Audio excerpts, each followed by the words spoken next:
مفتی صاحب قبلہ، ایک سوال یہ ہے کہ جو پلاٹ بیچتے ہیں، زمین خریدواتے ہیں یا سامان وغیرہ بیچتے ہیں تو لوگ ان کو دلال کہتے ہیں، تو دلال کہنا کیسا؟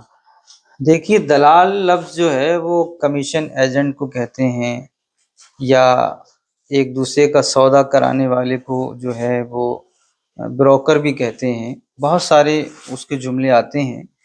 تو دیکھیے، ایجنٹ کا کام، سامان بکوانے کا کام، یہ اللہ کے رسول صلی اللہ علیہ وسلم کے زمانے میں ہوتا تھا، اور صحابہ کرام یہ کاروبار کرتے تھے۔ نبی پاک صلی اللہ تعالیٰ علیہ وسلم کی بارگاہ میں صحابہ کرام نے اپنے معمولات رکھے۔ ایک مرتبہ اللہ کے حبیب صلی اللہ علیہ وسلم کا گزر صحابہ کرام کے پاس سے جب ہوا تو سرکار نے پوچھا کہ یہ کیا ہے؟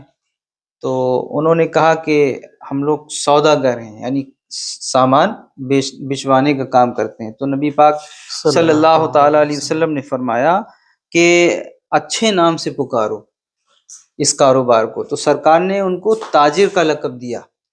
تو لفظ دلال یہ تھوڑا بھونڈا لفظ ہے، حالانکہ کہہ سکتے ہیں بروکر ہے، کمیشن ایجنٹ ہے، وغیرہ وغیرہ، تو کہہ تو سکتے ہیں، لیکن لفظ دلال سے اگر ہٹ کے دوسرا جملہ استعمال کر لیا جائے، جسے بروکر کر لیں یا کمیشن ایجنٹ کر لیں، تو اب اصل مسئلہ یہ ہے، کیا پلاٹنگ کا کام کروانا، یعنی آپ کا پلاٹ ہے اور آپ نے ہم سے کہا کہ اس پلاٹ کو بکوانا ہے، تو اگر آپ نے دوڑ بھاگ کی، ملایا، ملاقات کی، بات چیت کرائی، تو یہ کاروبار جائز ہے۔ لیکن عرف عام میں اس کام کو لوگ بہت مایوس سمجھتے ہیں، گناہ سمجھتے ہیں، وہ کہتے ہیں صاحب یہ دلالی ہے۔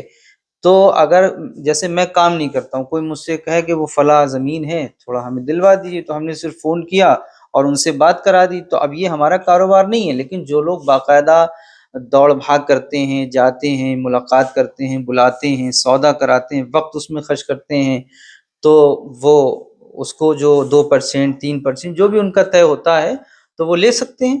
اب عرف عام میں اگر دونوں طرف سے لینا پایا جاتا ہے کہ جس کی زمین ہے اس سے بھی پروفٹ ملا، اور کسی ہم شخص کو لے کے آئے زمین دلوانے کے لیے، اگر عرف عام میں دونوں طرف سے لینا جو ہے معروف ہے، مشہور ہے، تو وہ دونوں طرف سے لے سکتا ہے۔ لیکن زیادہ تر جس کی زمین ہوتی ہے اس کے ذریعے سے ہی جو ہے وہ اس کو پرسنٹیج ملتا ہے۔